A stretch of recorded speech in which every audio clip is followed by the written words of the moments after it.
വലിയ ഒരു ഇരുമ്പ് ഗേറ്റ് കടന്ന് അകത്തേക്ക് ചെല്ലുമ്പോൾ ആകാശം മുട്ടുന്ന പ്രൗഢിയോടെ നിൽക്കുന്ന നന്ദൻ മേനോന്റെ ആഡംബര ബംഗ്ലാവ്. ആധുനിക രീതിയിലുള്ള ആർക്കിടെക്ചറും ചുറ്റും മനോഹരമായി ഒരുക്കിയ ഗാർഡനും ആ ബംഗ്ലാവിന്റെ സമ്പന്നത വിളിച്ചോതുന്നു.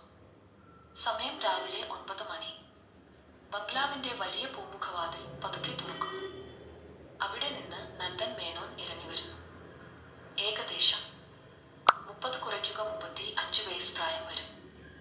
വെളുത്ത ഷർട്ടും അതിനു മുകളിൽ കറുത്ത കോട്ടും കറുത്ത പാൻസും തിളങ്ങുന്ന കറുത്ത ഷൂസും കന്നുകളിൽ കറുത്ത കൂളിംഗ് ഗ്ലാസും ധരിച്ച് അദ്ദേഹം അതീവ ഗൗരവത്തിൽ നടന്നു വരുന്നു. ആത്മവിശ്വാസം തുടിക്കുന്ന നടത്തം. ലോകം മുഴുവൻ പടർന്നു കിടക്കുന്ന ഒരു ടെക് സാമ്രാജ്യത്തിന്റെ ഉടമയുടെ ഗാംഭീര്യം ആ മുഖത്തുണ്ട്. മുറ്റത്ത് കഴുകി വെടിപ്പാക്കിയ വെള്ള ആദവ കാർ പാർക്ക് ചെയ്തിരിക്കുന്നു. കാറിനടുത്ത് ഡ്രൈവർ ശിവൻ നിൽപ്പുണ്ട്. ഏകദേശം 45 വയസ്സ് പ്രായം വരും. ശിവന്റെ വേഷം പൂർണ്ണമായും വെള്ളയാണ്. വെള്ള ഷർട്ട്, വെള്ള പാൻസ്, വെള്ള തൊപ്പി, വെള്ള ഷൂസ്.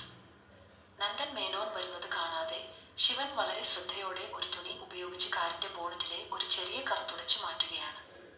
തന്റെ പ്രാരാബ്ധങ്ങൾക്കിടയിലും ജോലിയോടുള്ള ഭയഭക്തി ആ നിൽപ്പിലുണ്ട്. നന്ദൻ മേനോൻ ബംഗ്ലാവിന്റെ പടികൾ ഇറങ്ങുമ്പോൾ തന്റെ വിലകൂടിയ റിസ്റ്റ് വാച്ചിലേക്ക് നോക്കുന്നുണ്ടായിരുന്നു. ശിവൻ അപ്പോഴും കാറിൽ പറ്റിപ്പിടിച്ച് ചെറിയൊരു പൊടി തുടച്ചു മാറ്റുന്ന തിരക്കിലാണ്. നന്ദൻ മേനോൻ കാറിനടുത്തെത്തി നിൽക്കുന്നു. ശിവൻ അദ്ദേഹത്തെ കാണുന്നില്ല. നന്ദൻ മേനോൻ ശിവ എന്ന് കയാപത്തയാടെ വിളിക്കുന്നു. ആ ശബ്ദം കേട്ടതും ശിവൻ ഞെട്ടിത്തിരിയുന്നു.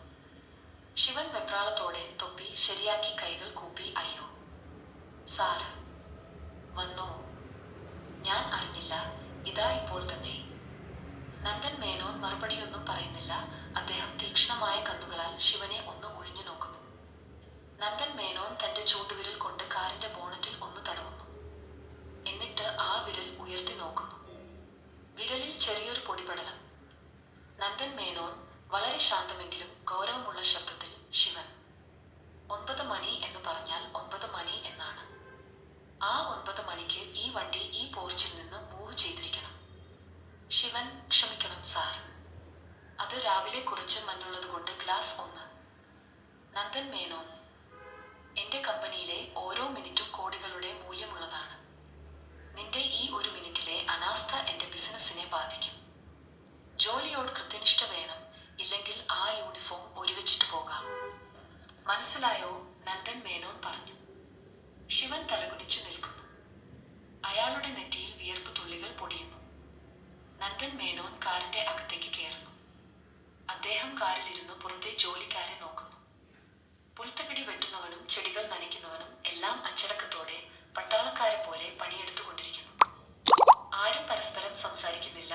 നന്ദൻ മേനോന്റെ ഒരു നോട്ടം പോലും അവരിൽ ഭയമുണ്ടാക്കുന്നു. നന്ദൻ മേനോൻ, ശിവൻ, വണ്ടി എടുക്കൂ. അടുത്ത 10 മിനിറ്റിനുള്ളിൽ നമ്മൾ ഹൈവേയിൽ എത്തിയിരിക്കണം. ശിവൻ വേഗത്തിൽ ഡ്രൈവിംഗ് സീറ്റിലിരുന്ന് വണ്ടി സ്റ്റാർട്ട് ചെയ്യുന്നു. വെള്ള ആദത ബംഗ്ലാവിന്റെ വലിയ ഗേറ്റ് കടന്ന് പുറത്തേക്ക് കുതിച്ചു. കാറിലിരുന്ന് കണ്ണടച്ചു കിടക്കുന്ന നന്ദൻ മേനോനെ നോക്കി ശിവൻ ആത്മഗതമായി പതുക്കെ പറഞ്ഞു തുടങ്ങി. ശിവൻ, ശരിയാ, ശമ്പളം കൃത്യമായി തരുന്നുണ്ട്. പക്ഷേ ഒരു മനുഷ്യനായി പരിഗണിക്കാറുണ്ടോ? എപ്പോഴും ഈ ഗൗരവം, ഈ കാർക്കശ്യം. ഒരു ഡ്രൈവറുടെ അവസ്ഥ അറിയണമെങ്കിൽ ഒരു ഡ്രൈവറായി പണിയെടുക്കണം. ഭാസ്കരൻ മുതലാളിയുടെ വീട്ടിൽ ഡ്രൈവറുടെ ഒഴിവുണ്ട്. സാർ പോയി നോക്കുന്നു. അപ്പോഴറിയാം ഇതിലും വലിയ രാജാക്കന്മാർ ഉണ്ടെന്ന്. ശിവൻ തന്റെ ഉള്ളിലെ ദേഷ്യം മുഴുവൻ തീർത്തു.